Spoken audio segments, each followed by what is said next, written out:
Hey, good day everyone. Check out this portable RV waste pump I have here from Flojet. It's also called a macerator pump.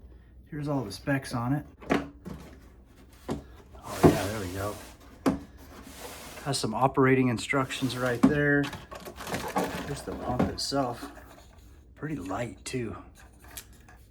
So that's metal and that's composite right there. Here's the wires. Here's what the ends of the wires look like.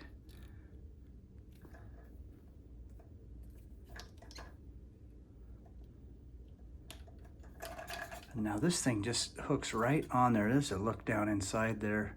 It's got like a chopper down there, almost like a garbage disposal. That's basically what this thing is.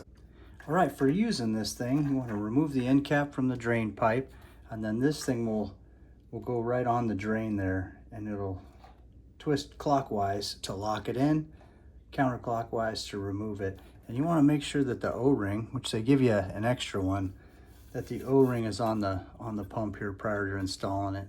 Otherwise it'll leak. After we get it hooked up to the port, we're going to go ahead and install the rinse water hose to this on and off valve right here.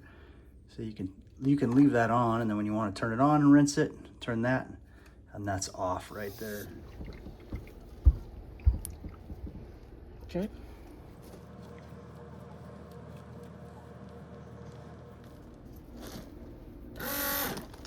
Okay, I pull waste, I pull sewage pull, hear it run, flick on.